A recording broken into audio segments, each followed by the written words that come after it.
반도체가 여전히 저는 중심이라고 생각해요. 그 대신에 반도체만 먹고 살 수는 없으니까 AI 얘기는 제가 반도체 얘기는 많이 말씀드렸으니까 방산 기업들도 좋아요. 그냥 한때 하이라이트를 받아가지고 우크라이나 전쟁이 일어났다 그래가지고 테마로 오른 것처럼 비춰지지만 내년 후년도를 바라다 보면 PR이 확확 떨어져요. 구조적 성장주예요. 다만 시장 그 테마 인기로 전쟁 테마로 올랐던 것만큼이 만약에 있다면 그것만큼 지금 조정받고 있는 거다. 이제 시간을 기다리면 시간이 그분들 편이 될 수 있다. 이렇게 저는 보고 있고요. 방산도 좀 하고 플랫폼 회사도 좀 하고 그렇게 좀 골고루 섞어서 미국에서도 또 안정적인 회사들 있죠. 사람들이 아직은 테마로 안 엮었는데 앞으로 테마에 엮여질 것 그걸 찾아서 미리 선점하는 것. 그래서 기술주 위주로만 하지 말고 꼭 이렇게 플랫폼 기업들, 방어 주식들, 그 다음에 한국, 미국 골고루 섞고 채권도 섞고 이렇게 해서 하시기를 바랍니다. 자, 그럼 이제 점검 리스트.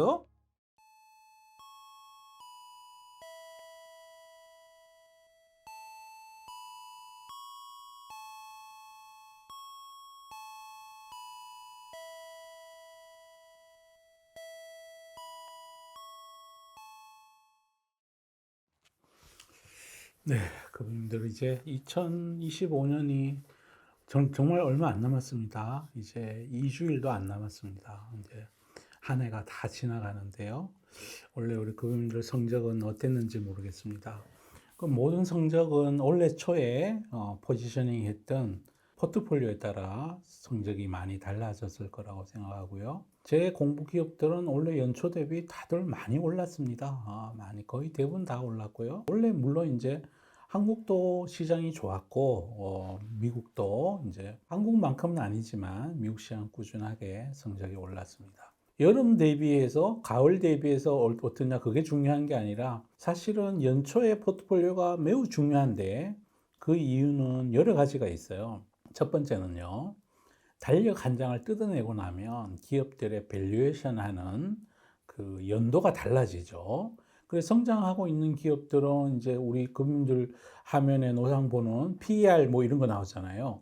PER 숫자가 확 달라져요. 이제 성장하는 기업들은 원래 기준으로 보면 PER이 높아요. 고평가됐어요. 그랬는데 달력 한 장 뜯어내면 내년도 거 되면요. 이거 갑자기 시장보다 낮은 PER을 구가하게 되기도 하고 그렇습니다. 그래서 연도 한 장 바뀌는 게 매우 중요해요. 기업 역사로 치면 뭐 달력 한 장 뜯어내는 게 뭐 그렇게 중요하냐 싶지만 투자자들은 이제 항상 밸류에이션 하는 터라 밸류에이션이 주식의 가치가 비싸냐 싸냐를 나누는 거죠. 그걸 가늠해 보는 저울 같은 거기 때문에 저울 눈금이 너무 이제 위에 올라가 있으면 사람들이 비싸다 이래도 안 사는 거죠. 그죠? 그리고 모든 투자가들이 자기가 투자하고 있는 기업의 밸류에이션을 다 면밀히 체크하고 그걸 오랫동안 지켜보지도 않아요. 대부분 단타한 사람이 많아서 수시로 이상 갔다 저상 갔다 하기 때문에 시장의 매기를 모으는 데는 밸류에이션 매력이 궁극적인 최고의 매력인 거죠. 그죠? 아무리 서사가 훌륭해도 스토리가 좋아도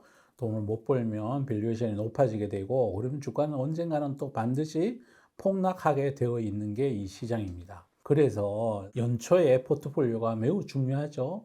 올 연말까지 들고 갔을 때 내가 투자한 포트폴리오는 이 기업들은 이익이 얼마나 늘까?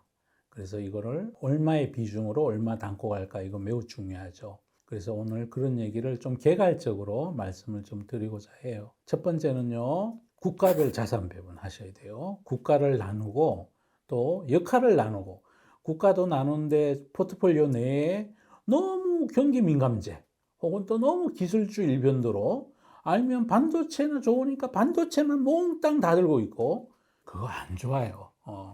역할 나눠야 된다는 게 그 얘기예요. 그러니까 약간 반도체가 안 좋을 때 다른 거 내 심리적인 멘탈이 흔들리지 않을 계좌의 수익률을 내줄 수 있는 뭐 밸류업 관련된 주식도 좀 섞어야 되고 또 AI가 잘 안 되더라도 잘 될 수 있는 분야도 일부는 좀 섞여 있어야 된다는 거죠.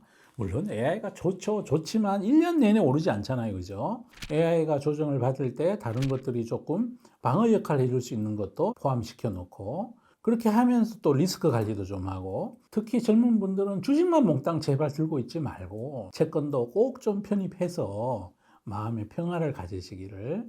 주식 몰빵해가지고 레버리지 해가지고 신용 미수 질러가지고 일주일 만에 대박 내겠다는 생각을 하신 분들일수록 돈을 더 빨리 잃고 이 시장에서 빨리 퇴출돼 갑니다. 최근에 특히 막 이렇게 미국의 스토리 기업들, 한국도 스토리 기업이 있죠. 시장이 좋아할 때 너무 막 와 갔던 분들은 빨리 리스크 관리 하신 분들은 괜찮은데, 우리 제 주변에도 있습니다. 처음에 샀을 때 그 논리를 중간에 바뀌었는데도 끝까지 그거를 이제 지니다 보면, 나 이거 갖고 장기 투자해 볼래. 담쌤이 옛날에 이렇게도 얘기했어. 막 그랬으니까 끝까지 장기 투자해 볼래. 그거 어려운 일입니다. 정말 어려운 일이고, 중간에 투자했을 때 로직이 바뀌었으면 투자의 근거가 됐던 게, 가령 뭐 이 기업은 정부에서 지원을 많이 해주고 예자가 마켓 점유비를 올릴 거고 매출 이익도 굉장히 늘 거고 이렇게 생각했는데 중간에 뭐가 바뀌었어. 그러면 바뀌어서 행동해야죠, 그죠? 바뀌어서 행동해야 됩니다. 그리고 그게 리스크 관리하는 거예요, 그죠? 요 세 가지를 꼭 잘해 주십사 하고 말씀을 드립니다. 국가별 자산 배분, 그 다음에 그 안에서 자산군별로 너무 일방으로 쏠리지 않게끔 역할을 좀 이렇게 섹터를 나누고, 그 다음에 또 리스크 관리하고 채권 투자도 좀 하시면서 이렇게 해야 된다. 연말 연초가 원래 중요해요. 특히 우리 정부는 과거 이제 지난 정부부터 사실 시작된 일이죠. 부동산에 몰려가는 돈을 주식시장으로 돌리고자 지금 노력 중이고, 그거는 어떤 정부여서 그러는 게 아니라 우리나라의 우리 그분님들의 금융자산의 보유 잔고가 많이 늘어났고, 어떤 분이 정권을 잡든 간에 시대가 우리나라의 개인 투자가들의 부의 정도가 이제 금융자산을 좀 늘려야 될 때가 된 거예요. 그러다 보니 앞으로도 이제 주식시장을 좀 육성하는 쪽으로 많이 눈을 돌릴 거고, 특히 AI가 투자가 많이 필요한 산업이니까 그러면 금융산업이 좀 커져야 되겠죠, 그죠? 부동산 뭐 많이 올라간다고 AI랑 무슨 관련이 있어요? 아무것도 관련이 없잖아요, 그죠? 그렇습니다. 그래서 우리 이제 개인 투자가 분들이 원래 하반기에 들어서 해외 주식도 많이 사고, 샀는데 뭐 국민연금이 산 것보다는 훨씬 적게 샀습니다. 86억 달러든가요? 얼마 샀다고 그래요. 근데 좋은 걸 사야 되는데 이상한 거 산 거는 진짜 큰일입니다. 그죠? 그래서 뭐 ETF도 많이 늘고 막 그러고 있습니다. 근데 최근에 나온 ETF들 보면 대부분 다 뭐 팔란티어 생태계 따라잡기, 또 한때는 뭐 중국의 샤오미 따라잡기, 뭐 이런 테마 위주라는 얘기는 잘 팔릴 것 같으니까 그걸로 자꾸 몰고 가는 거죠. 그러면 사실은 지금 팔아야 될 주가가 좀 조정을 받아가지고, 지금 좀 주가 조정 받았을 때 그런 걸 많이 팔아야 되는데, 그분들은 또 조정을 받으면 잘 안 팔리니까 이때 팔아야 되는데 오히려 이때 또 핫한 어를 쪽으로 막 하죠. 아마 조금 있으면요, 그분들 테슬라 3배 추종형 ETF 이런 거 막 지금도 나와 있지만, 그 테슬라 생태계 사자 뭐 그런 ETF 막 출시되고 그럴 거예요, 그죠? 그분들 그래서 ETF 그냥 지수형 말고 테마형 ETF는 전 진짜 별로 권하고 싶지 않습니다. 하시더라도 인기가 없을 때 하시길 바랍니다. 그래서 연말 연초는 첫 번째 이제 국가별 자산 배분을 할 때 중요한 거는, 국가 분산의 본질은 국가의 기업 묶음이 아니라 경제 구조, 통화, 정책의 묶음이다. 이게 무슨 얘기냐? 경제 구조 중요하죠, 그죠? 그리고 환율 중요해요. 그 나라에 거래되는 통화가 뭐냐에 따라서 내 자산이 보호받을지 안 받을지를 그걸 확인할 수 있죠, 그죠? 달러 표시로 거래되는 자산들에 대한 특정 비중을 계속 가지고 가는 것은 매우 중요해요. 채권이 됐든 주식이 됐든 간에. 원래 지금 환율이 올라서 제가 이런 말씀 드리는 게 아니라, 지나간 제 영상을 보시면 2023년에 유튜브 한 일에 환율 관련해서 늘 제가 시종일관 하는 얘기가, 달러는 계속해서 원화에 대비해서 강세를 갈 수밖에 없는 구조가 있다고 여러 가지 이유를 들어서 제가 설명드리고 있어요. 뭐 영토의 크기, 군사력 얘기도 하고요. 그래서 국가별로 반드시 점검해야 될 게 성장 동력, AI 산업을 어느 나라가 제일 잘할지, 기술, 제조, 자원, 소비 이런 거 다 체크해야 된다는 거예요. 그다음에 통화 환경, 달러가 강해질지 약해질지 해마다 뭐 올해도 그러죠. 최근에 노무라 증권에서는 내년 연말 환율을 1380원 간다고 그래요. 경상수지 흑자가 1600억 달러 정도 될 것 같아서 달러 강해진다고. 작년 이맘때도요. 그분들 놀라지 마십시오. 증권사들 전망한 환율은 1280원인가 얼마 됐었어요. 작년 연말 환율이 1380원, 70원 1년 내내 그렇게 놀다가 해마다 경제 보는 사람들은 다음에 환율 전망을 항상 낮게 봐요. 왜냐하면요, 우리가 지금 수출이 잘 되잖아요. 근데 그분들이 모르는 게 하나가 있는 거죠. 수출이 잘 되는데 우리는 수입도 같이 늘어요.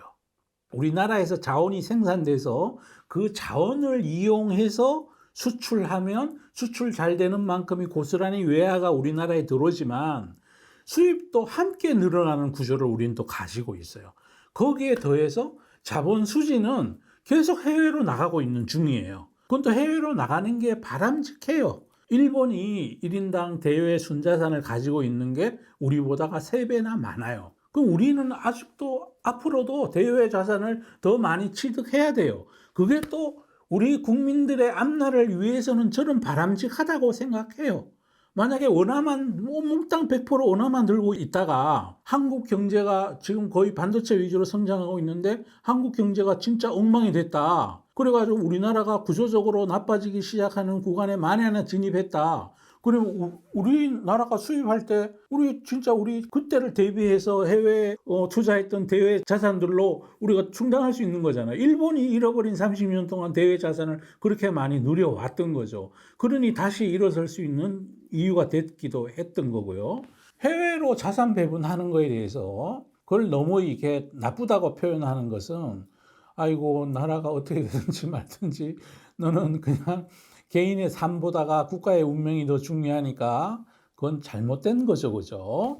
그렇습니다. 통화 환경 이거 꼭 봐야 되고요. 내년도에는 금리는 우리나라는 오히려 금리를 올릴 가능성이 있어 보인다고 그러고요. 내년 미국은 봐야 되겠지만 한 번 정도 내린다고 그러는데 2번 내릴지 한 번도 안 내릴지 그건 지켜봐야 돼요, 그죠? 저는 많이 못 내릴 것 같다는 개인적인 생각을 가지고 있고요. 그다음 정책 방향, 산업을 육성하고 혹은 또 규제하느냐 이런 것들도 중요한데 미국은 지금 온통 AI에 지금 올인하고 있죠. 트럼프 행정부가. 그리고 또 우리나라도 지금 AI에 올인하고 있어요. 그래서 우리나라나 미국이나 AI주 투자하기에는 자산 배분하는데 아무 문제가 없죠. 중국도 거기다 올인 거의 하는 편이에요. 하는 편인데 제도적으로 아직 미비한 게 있어서 너무 많은 비중을 자산 배분하기는 어렵고요. 그 다음 또 시장 성격도 한번 살펴보셔야 돼요. 가령 브라질 시장이다. 거기는 기술도 거의 없다고 보시면 돼요.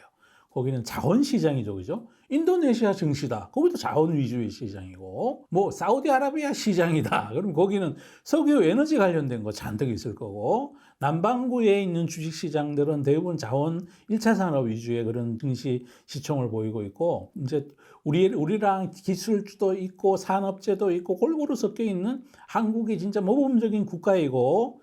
중국도 그와 비슷하고 미국도 비슷하고 북핵이선 근처에 있는 나라들이 대부분 다가 시장이 골고루 잘 형성되어 있어요. 그런 것도 함께 보면서 해야 되고 또 하나 배당주도 있느냐 없느냐 이것도 중요하죠. 미국은 심플해요. 아이고 나 그냥 조금 방어적인 것도 할래 이러면 다우 지수 ETF 사시면 될 것 같아요. 아니면 또 워렌 버핏 포트폴리오 추종하는 것도 나쁘지 않은 것 같고요. 그렇습니다. 이런 4가지를 함께 고려해야 된다. 그리고 또 하나는 나라별 배분도 중요하지만 우리가 좋아하는 어떤 섹터, 가령 뭐 AI가 잘 될 것 같아. 그러면 AI 잘하는 기업들이 전 세계에서 넘버원 하는 기업들이 어디에 있느냐? 그 기업 사면 되는 거죠, 그죠? 미국에 AI를 잘하지만 미국에서 도저히 살 수 없는 기업이 하나 있죠? 한국에서도 못 사고, 대만에서도 못 사고, 중국에서 못 사는 회사가 하나 있어요. ASML. 그건 네덜란드 회사를 사야 돼요. 그죠? 그것처럼 내가 좋아하는 기업들이 이 좋아하는 어떤 그 기술 전체 묶음 중에 그 생태계 묶음 중에 그 기업이 어디에 있는지 다행히 ASML은 미국에 ADR도 있기 때문에 그걸 투자할 수 있지만 기업 단위로 보면 그러죠. 아이고 파운드리 잘하는 회사 살래? 그러면 대만에 TSMC를 사야 되는데 대만 시장에 가서 안 사도 되죠. 그죠? 미국에 가서 사면 되니까.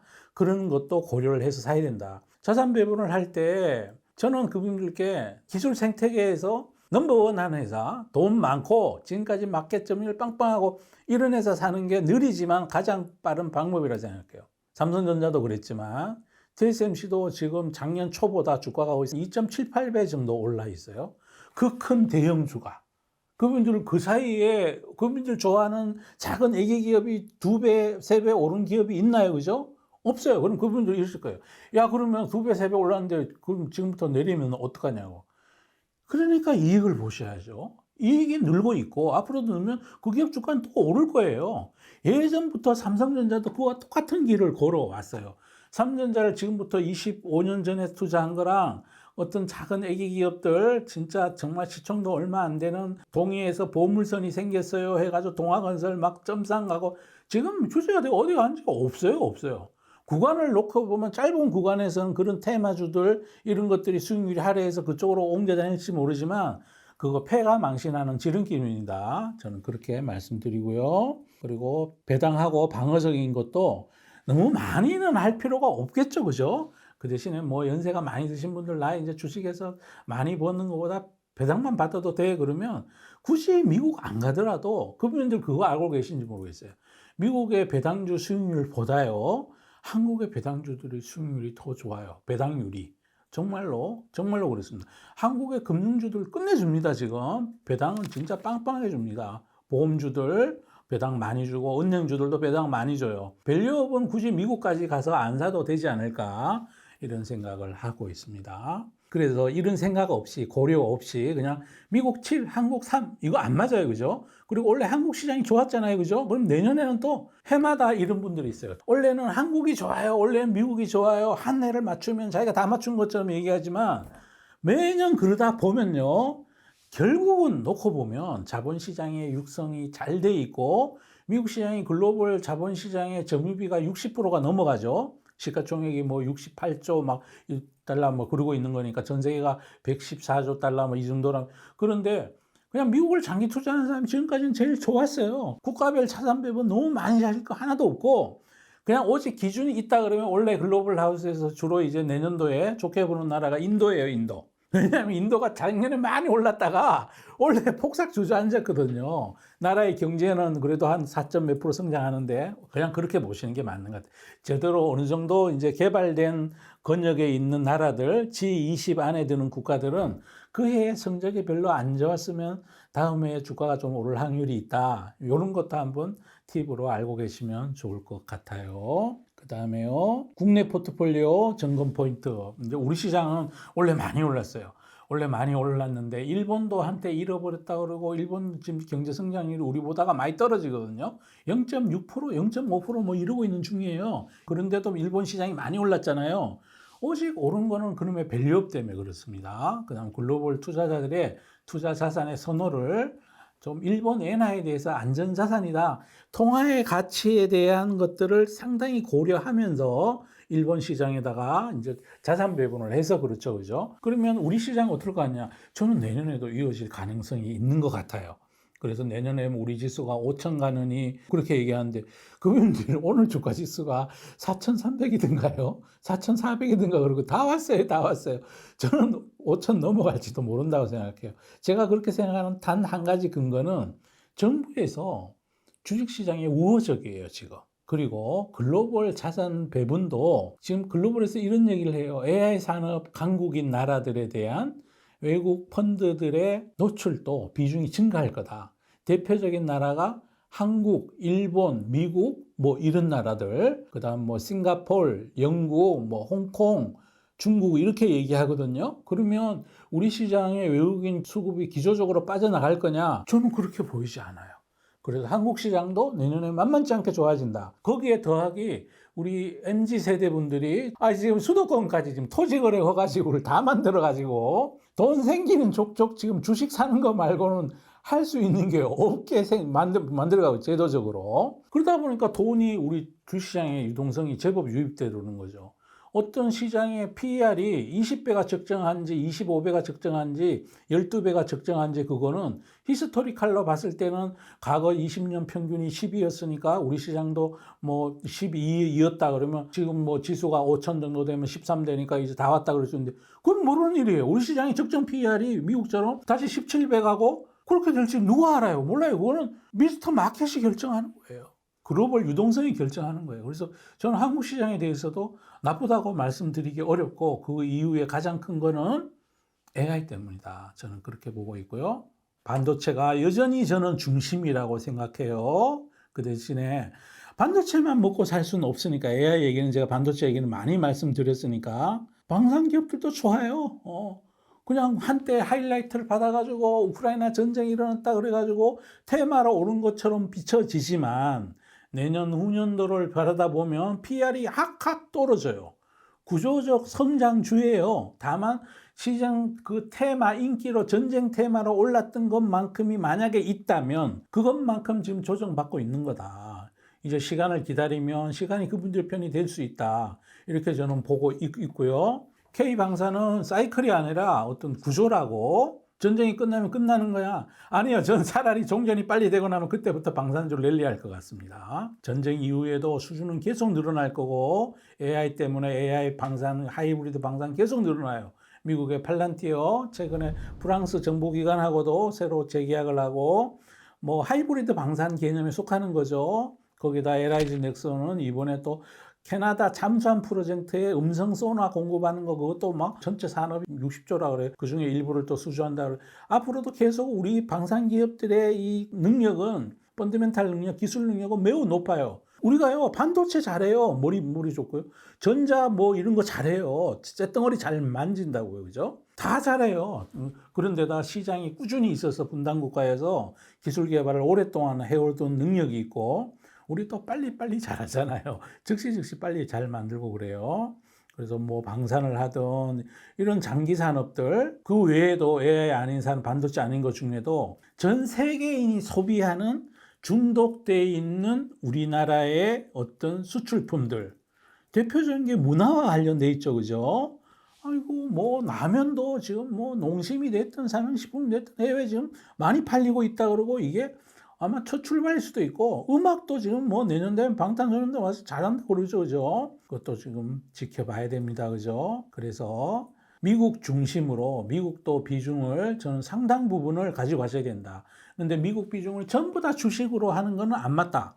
그 중에 일부는 채권도 좀 하시기를 바라고 그러면 좀 마음이 좀 편안해지죠. 그리고 또 몽땅 다 AI 반도체만 하는 것도 그것도 안 맞아요, 그죠? 방산도 좀 하고 플랫폼 회사도 좀 하고 그렇게 좀 골고루 섞어서 미국에서도 또 안정적인 회사들 있죠. 사람들이 아직은 테마로 안 엮었는데 앞으로 테마에 엮여질 것 그걸 찾아서 미리 선점하는 것.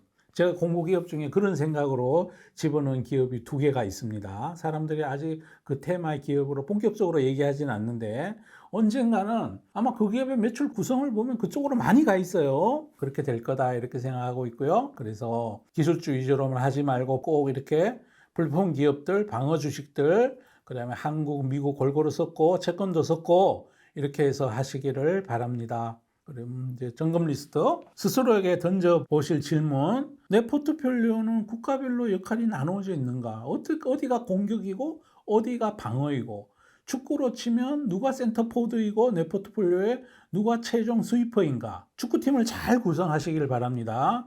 또 내 포트폴리오가 추구하고 있는 게 수익의 근원이 스토리인지 아니면 현금 흐름 진짜 돈 잘 버는 건지 내 포트폴리오에 테슬라도 좀 있고 엔비디아도 좀 있고 애플도 좀 있고 마이크로소프트도 좀 있고 삼성전자도 좀 있고 그러면 포트폴리오가 뭐 한국의 방산도 좀 있고 뭐 하이브도 좀 있고 음악기업도 좀 있고 골고루 섞여 있다 그러면 저는 매우 건강한 포트폴리오다. 굳이 현금 비중이 많지 않더라도 글로벌 1등 기업은 사실은 현금 같은 거죠, 그죠? 아니면 공격형으로 막 테마주 위주로 하시려면 현금 비중을 진짜 그건 많이 가져야 되고 현금 비중이 적어도 내 포트폴리오가 건강한 기업들로 가득 차 있으면 여러분 삼성전자가 그게 현금일까요? 주식일까요? 저는 현금 같다는 생각도 많이 하고 있고요. 지금 주가 레벨에서 엔비디아가 그게 위험한 주식 자산일까요? 현금이나 마찬가지일까요? 저는 현금 같다는 생각도 많이 하고 있는 중이에요. 그죠? 그런 것도 보셔야 돼요. 그리고 또 서사 위주의 기업이 하나도 없으면 너무 심심해요. 진짜 심심해. 그래가지고 가끔은 자율주행 쪽도 뭘 조금 넣어보고 뭐 또 이게 방산도 팔란티어도 좀 넣어보고 뭐 그러는 거죠. 그죠? 왜냐하면 또 이렇게 그 우리 살면서 그 짜릿한 손맛도 있어야 되잖아요. 그죠? 손맛도 좀 있어야 돼요. 근데 손맛은 대부분 요 스토리에서 나오는 거예요. 그죠?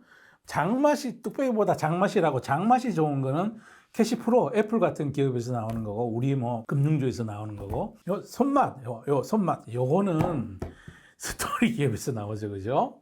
와, 그것도 손맛 좋아요. 요즘 또 테슬라 열심히 달리고 있습니다. 달리고 있습니다. 그 다음에 금리가 급변하면 내 포트폴리오는 어떻게 방어를 하지? 이런 생각.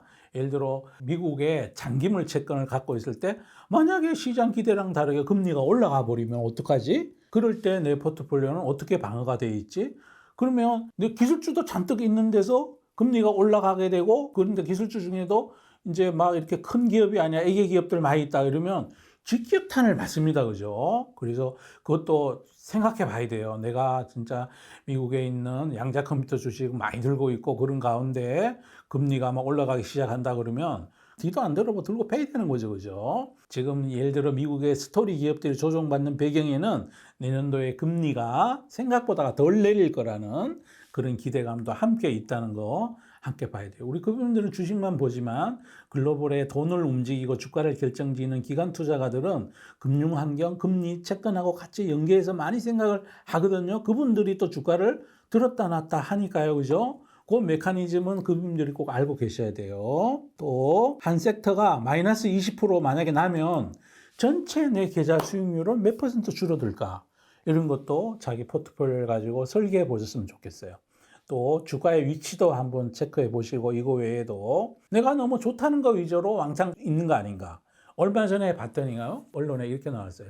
원래 우리나라의 개인 투자가분들이 테슬라 순매수가 12위로 떨어졌고 작년에 1등이었는데 원래 지금 하반기 1등이 이상한 코인 관련된 제가 입에 안 올리겠습니다. 그 주식 들고 고통받는 분도 계실 거니까 그것들을 막 조 단위로 막 매수를 하고 테슬라는 많이 팔았대요.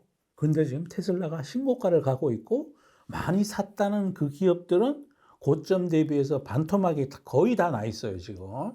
참 신기하죠, 그죠? 좋다, 좋다 그럴 때 그 포트폴리오에 그게 잔뜩 잠겨 있는 결과예요, 그죠? 서사는 시간이 지나면 잊혀지고 서사에 참여한 투자자들은 그분들은 대부분 다가 트레이더이기 때문에 서사가 꺾이게 되면 딴 데로 급속히 옮겨가는데 우리 순진한 대한민국에 계신 순진한 그분들께서 그 서사를 펀더멘탈로 착각하고 끝까지 들고 있다가 손해보는 일, 그런 일 제발 안 생겼으면 좋겠어요. 그렇게 말씀드리면서 연말 연초에 포트폴리오 점검하시라고 이렇게 말씀을 드립니다. 포트폴리오 전체를 그분들께서 내 포트폴리오는 얼마나 방어주 비중이 있는지, 채권 비중은, 현금 비중은 얼마나 있는지, 포트폴리오 전체의 시가총액이 얼마나 내는지, 제가 수급하고 있는 기업들 시가총액을 합치면 대한민국 증시에 진짜 7, 8배는 넘을 정도의 굉장히 안전하죠, 그죠? 전 세계인이 주목하는 기업들로 채워져 있어요. 그러면 그게 덜 잃고 일전에 따박따박 안전하게 돈 버는 길이다. 저는 그렇게 보고 있는 중이에요. 좋은 포트폴리오는요, 항상 오르는 포트폴리오가 아니에요. 끝까지 살아남는 포트폴리오가 최고의 포트폴리오예요.